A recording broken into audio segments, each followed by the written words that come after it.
बिस्मिल्लाहिर्रहमानिर्रहीम। अस्सलाम वालेकुम। मैं हूं समरीन अकमल। मैं आपको अपने चैनल दहली के जायके में वेलकम करती हूं। कैसे हैं आप सब लोग? उम्मीद करती हूं आप सब लोग अपने अपने घरों में खैरियत से होंगे। दुआ है कि अल्लाह पाक हम सबको अपने हिफ्ज़-ओ-मान में रखे और हम सबका दस्तरखान वसी रखे। आमीन सुम्मा आमीन। आज मैं आप लोगों के लिए जो रेसिपी लेकर आई हूँ, ये सर्दियों की बहुत ज़बरदस्त रेसिपी है। आप लोग इसको सर्दियों में ज़रूर ट्राई करेगा। शलजम साग गोश्त, जी हाँ, ये बहुत मज़े का बनता है और स्पेशली मैंने इसको दहली स्टाइल में बनाना सिखाया है। तो आप लोग इस रेसिपी को मेरे स्टाइल से ज़रूर बनाइएगा। तो चलें स्टार्ट करते हैं। लेकिन सबसे पहले आप लोग मेरे चैनल दहली के जायके को सब्सक्राइब करें, लाइक करें और अपने फ्रेंड एंड फैमिली में शेयर करें। तो चलें बनाना स्टार्ट करते हैं। पतीली में हमने हाफ कप ऑयल लिया है। अब हम इसमें प्याज डालेंगे। ये हमने 2 प्याज ली है दरमियाने साइज़ की। आप चाहें तो एक बड़े फुल साइज़ की भी प्याज ले सकते हैं। अब हम इसको फ्राई करेंगे।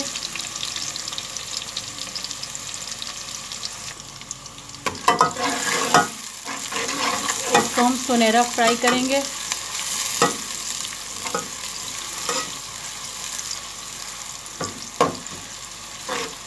अच्छा, जो शलजम साग गोश्त मैं आपको जो रेसिपी आज सिखा रही हूँ, ये मैं दहली स्टाइल की, बिल्कुल ऑथेंटिक दहली स्टाइल में ही बनाना बता रही हूँ।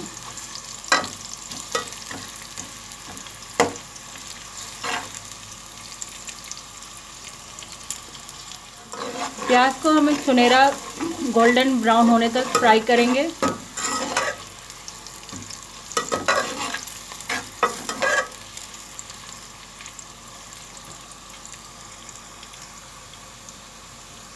आधा किलो गोश्त लिया है। ये हड्डी वाला गोश्त है। ये देखिए हड्डी वाला गोश्त है, जिसमें गोश्त लगा हुआ होता है, वो वाला हड्डी वाला मैंने गोश्त लिया है। ये आधा किलो गोश्त है।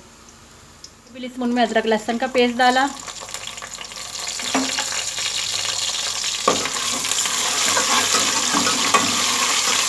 अदरक लहसुन का पेस्ट डाल के अब हम इसको प्याज के साथ फ्राई भूनेंगे।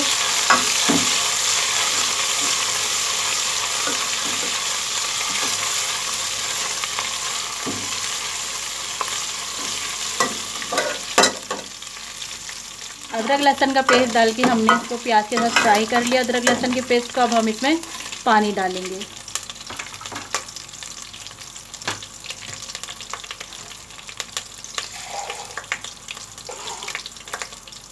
ये हम थोड़ा सा पानी डाल रहे हैं।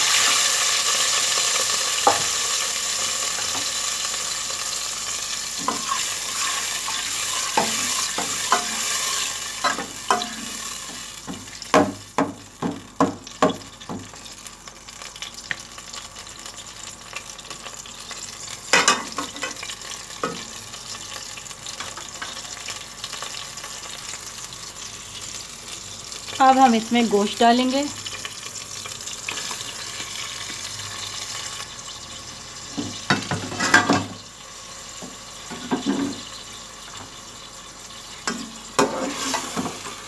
गोश्त को हम अदरक लहसुन के पेस्ट और प्याज के साथ इसको हम भूनेंगे।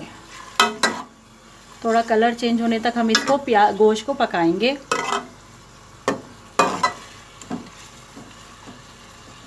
अब हम स्पाइस डालना स्टार्ट करते हैं। जब थोड़ा गोश्त का कलर चेंज हो गया, 1 टेबल स्पून हम लाल पिसी मिर्चें डाल रहे हैं।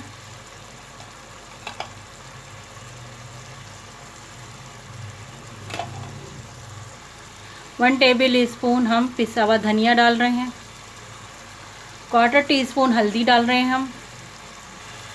नमक हम 1 टेबल स्पून डाल रहे हैं। नमक ज़रा हम देखकर डालेंगे, क्योंकि हम इसमें शलजम और पालक का इस्तेमाल कर रहे हैं। शलजम खारे होते हैं तो थोड़ा वो नमकीन टेस्ट देते हैं, और जो पालक है वो उससे भी नमकीन टेस्ट आता है। इसलिए हम नमक अभी बाद में टेस्ट करके और डालेंगे। अभी हमने फ़िलहाल 1 टेबल स्पून नमक डाला है। अब हम इन तमाम मसालों को गोश्त में अच्छी तरह भूनेंगे।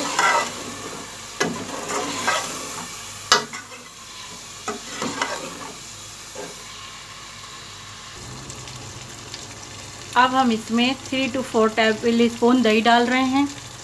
दही डाल के अब अच्छी तरह भुनाई करेंगे। अब हम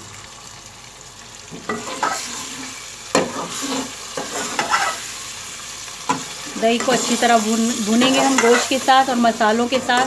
अब इनकी हम अच्छी तरह भुनाई करेंगे। जब दही का पानी ड्राई हो जाएगा फिर हम इसमें गोश्त गलने का पानी डालकर गोश्त गलने के लिए रख देंगे।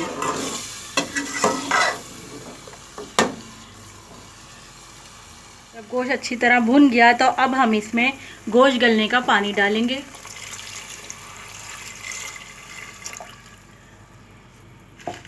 अभी हमने 1 गिलास पानी डाला है। अब हम इसको स्लो फ्लेम करके और कवर करके इसको गलने तक के लिए गोश्त के रख देंगे। गोश्त देखते हैं हम हमारा कि जो है 40 से 45 मिनट में गल जाएगा। तो फिर हम आपको 40 से 45 मिनट बाद चेक कराएंगे कि गोश्त गला कि नहीं गला। तो मिलते हैं गोश्त गलने तक।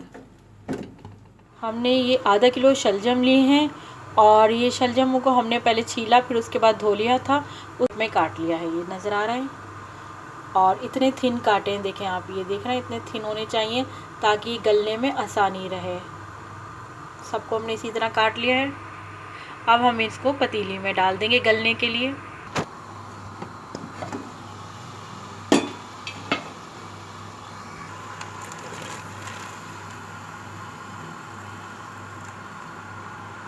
ये हमने शलजम डाल दी हैं। अब इनको हम मिक्स करेंगे।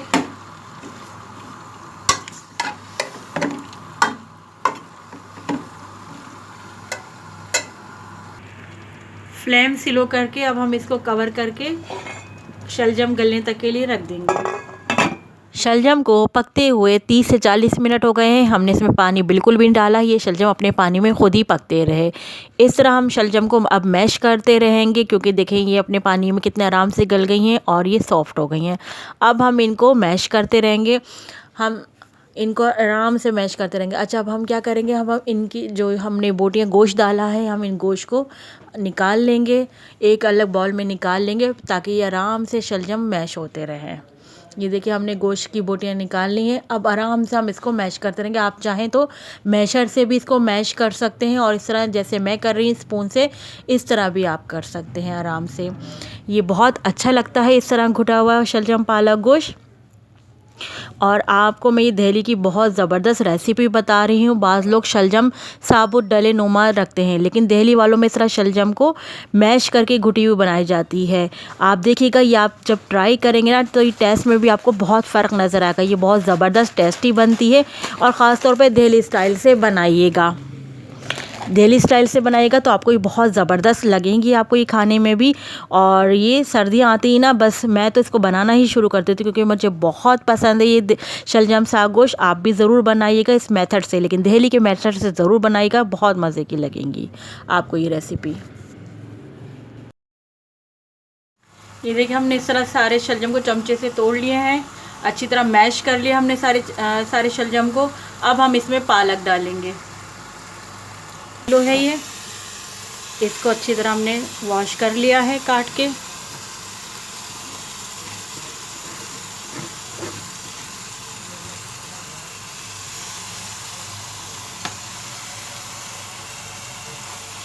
इसको हम चलाएंगे, चमचे से मिक्स करेंगे।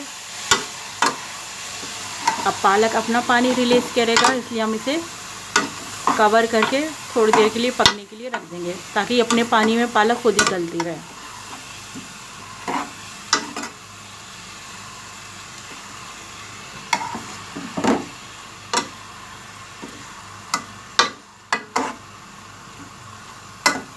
अब हम इसको कवर करके रख रहे हैं।